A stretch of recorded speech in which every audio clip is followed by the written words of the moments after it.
Okay, but so you're never tempted to just like open your notes app and say, this is what I really think, and this is who I am, and this is what's going on in my life, and like stop guessing and projecting. I mean, I'll vent to my girlfriends, but Okay. other than that, no. No. No. Okay. That's honestly really impressive. Like, I know who I am. right. I know what I value. I know that I'm a kind person. I know that I love a lot.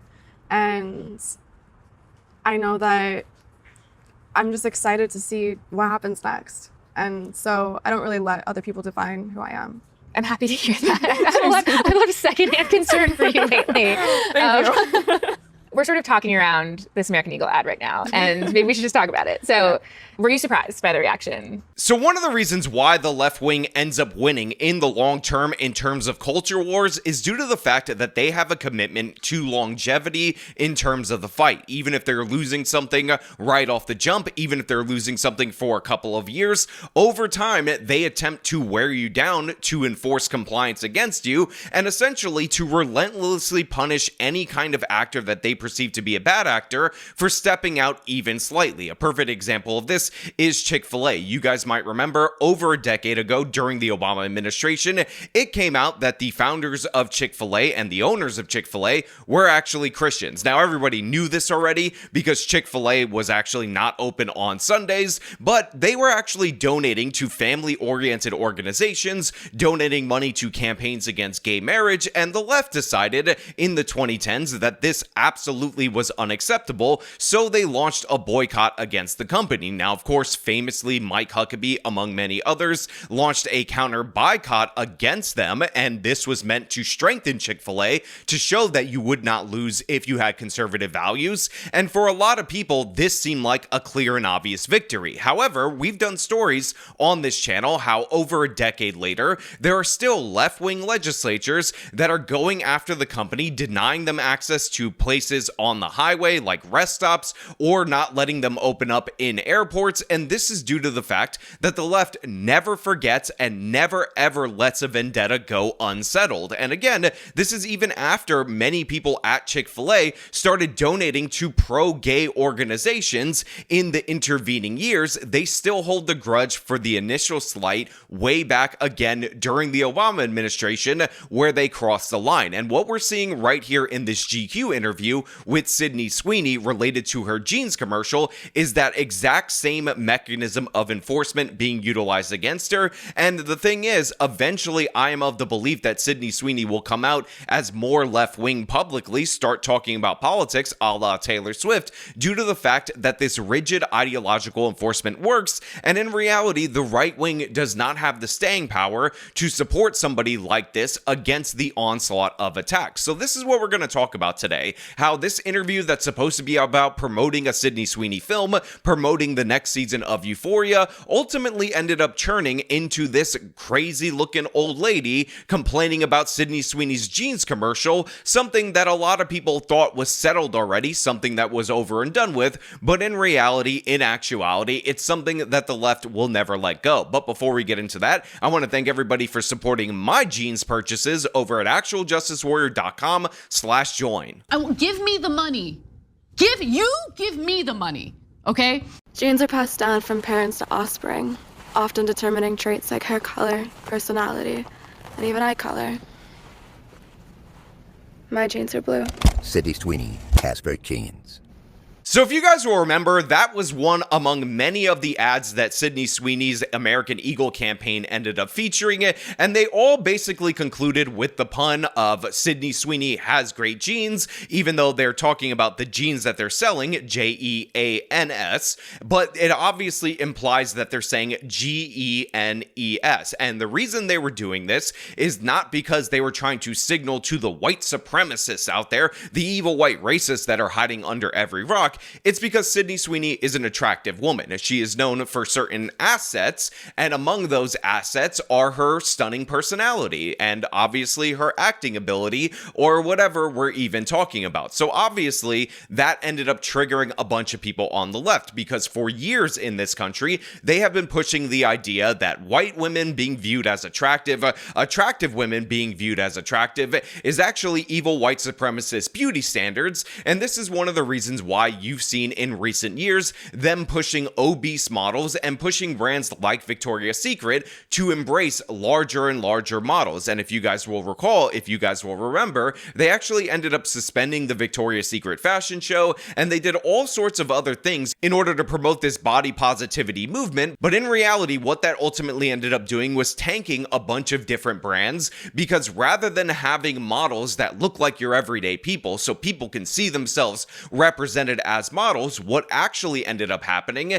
is that brands that were meant to be sexy, that were meant to be aspirational, all of a sudden became the brands for fat girls. So it wasn't, oh, Victoria's Secret is made for me, I'm a much larger woman. All of a sudden, Victoria's Secret was the fat girl brand, rather than, oh, that model is super sexy, and if I wear that lingerie or that bra or that panty combo, then I will also feel that way. Again, they lost that aspirational goal. So considering the failure of all those different various campaigns that we've talked about multiple times on this channel, Sydney Sweeney being chosen as the model for American Eagle jeans just made sense, because again, people were trying to go back to an aspirational view. Again, Sydney Sweeney's hot, Sydney Sweeney's attractive, so people would feel like, okay, if I bought those jeans, those are the jeans that attractive people wear, so I will feel more attractive if I get said jeans, rather than, again, obese people making you feel like those clothes are for fat people. So it's really all that simple. It was not meant to be a racial signal or anything of the sort. However, the left's open hatred for white people, the fact that they don't like people with light hair and blue eyes,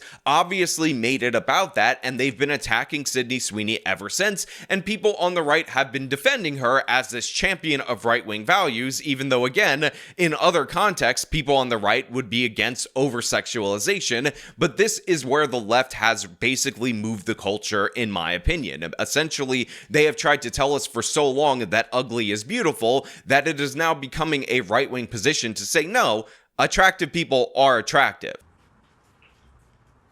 I did a jean ad. I mean, the reaction definitely was a surprise, but it was, I love jeans.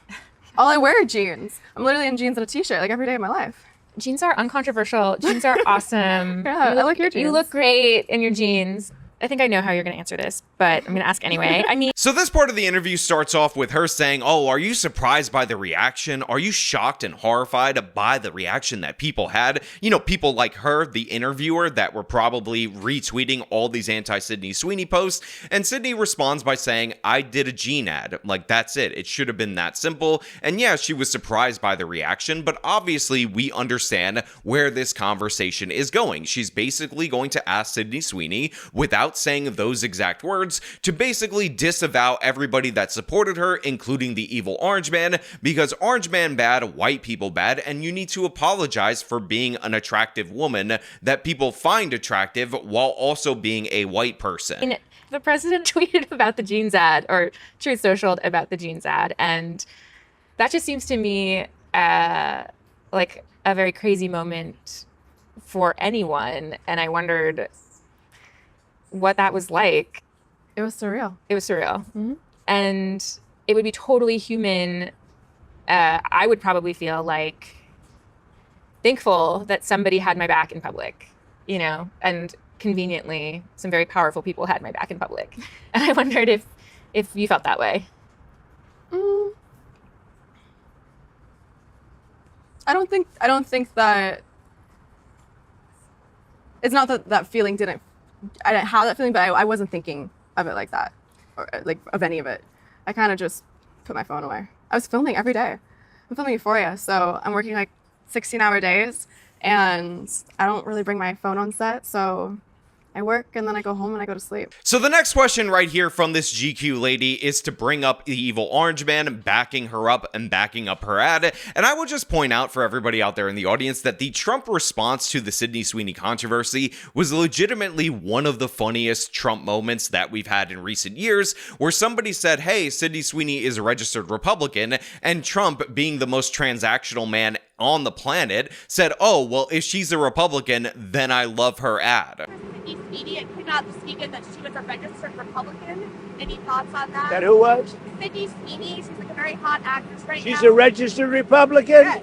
Oh, now I love her ad. Is that right? Is Sydney Sweeney? You'd be surprised at how many people are Republicans. That's what I wouldn't have known, but I'm glad you told me that. If Sydney Sweeney is a registered Republican, I think her ad is fantastic. Okay, thank you very much, everybody. But again, notice how this GQ woman is framing it. She's like, oh, wow, it's totally understandable that you have one of the most powerful people and all these powerful people defending you. I mean, isn't that amazing? I could understand that you would accept aid from the evil orange man, but obviously the implication is that Sydney Sweeney bad, and the fact that bad people ended up defending her also makes her even worse by proxy, and of course, she's pushing her to disavow this. And Sydney Sweeney, to her credit, doesn't apologize. She's like, I did a Gene ad, and she's like, what? Like, I'm not really paying attention to all this internet stuff. I'm actually working, I'm doing a job, and again, I did a Jeans commercial. You've made a really good case for keeping your thoughts and your life separate from that work. But the risk is that, there's a chance that somebody will get some idea about what you think about certain issues and feel like, I don't want to see Christy because of that. Like, do you worry about that? No. If somebody is closed off because of something they read online to a powerful story like Christy, then I hope something else can open their eyes to being open to art and being open to learning, and I'm not gonna be affected by that. So again, this is the way that the left enforces ideological subjugation of people like Sydney Sweeney. They say, oh, well, you're promoting this movie. That is ostensibly the purpose of this entire interview. But like, don't you feel like the fact that you did this ad and then there's a reaction and you didn't immediately disavow yourself and apologize and come groveling to these people that hate you for being attractive, hate you based on the color of your skin, hate you based on the fact that you are both an attractive person and a white person? Don't you think it's really sad that some people will boycott your movie? Again, she's subtly putting it out there that somehow her movie is deserving of being boycotted because people don't understand that good jeans for a hot woman while selling jeans is a basic pun and not a secret Nazi dog whistle or anything absurd like that. And Sydney ends up responding by saying, well, if you're closed off based on internet comments, then I hope something else will change your mind, because again, she's trying to promote the movie, but simultaneously she is refusing to back down, refusing to apologize in a very polite and smiley way that, again, actually exposes more about the interviewer than it does about her. Yeah. You've come here like really willing to talk about this whole discourse that doesn't have that much to do with you, and I'm grateful for that. Is there something that you want to say about the ad itself? The Sydney Sweeney has great genes. Do you have... The ad spoke for itself. You think the ad spoke for itself? Okay. Yeah. And the criticism of the content, which was basically that maybe specifically in this political climate, like, white people shouldn't joke about genetic superiority. Like, that was kind of like the criticism, broadly speaking. And since you are talking about this, I just wanted to give you an opportunity to talk about that specifically. Again, ignore the friendly tone, ignore the smile, ignore all that nonsense. What you're seeing right here is the evil way the left-wing media ends up forcing ideological rigidity, because she's like, oh yeah, like, is there something you want to say? Let me just open the floor. I'm giving you the opportunity, Sydney Sweeney, acting like the famous actress isn't actually highlighting her stupid ass show for GQ magazine, and in reality, the exact opposite is happening right here. She's getting an opportunity to interview somebody that's more famous and more notable than her. She's like, oh, I'll give you the opportunity if there's anything you want to say about this particular ad. If there's anything you want to speak up on right now, I'm providing you my platform, Sydney, and I'm so smiley while I'm doing it so that you could disavow your work. And Sydney's like, no, I have nothing that I want to say about this. And then she pushes back even harder, and she's like, in this political climate, isn't it horrible that you're a white person and talking about how you have good genes? I mean, white supremacy, am I right? Am I right, Sydney? Are you going to do that, or we're going to boycott your movie? I mean, some people might not see your movie, not that we're explicitly encouraging it, even though, again, we're spending the latter half of this interview bitching about your commercial. I think that when I have an issue that I want to speak about, people will hear. And right here, Sydney Sweeney completely shuts it down. And it's funny because if you go into the comments of this particular interview, I'm assuming there is the typical GQ audience, and they're saying, oh, she missed an opportunity to save herself right there when they brought up the white supremacy thing. But in reality, she handled it perfectly fine. She said, look, if there's something that I want to say, if I want to talk about political issues or whatever, then I'll say it. But I'm not going to backpedal. This is the implication, because she said basically what I just said right there. But I'm not going to backtrack and like downgrade this campaign that I was on that was actually quite successful just because you people have an issue with her being an attractive white woman. It's absurd. It's ridiculous. And again, all these different ridiculous smears are part of the left's ideological enforcement against people like Sydney Sweeney, who might stray out of line just a little bit, even if she's not actually right-wing in any possible way. And this is how they enforce that ideology. This is how they make people bend the knee and comply with what they want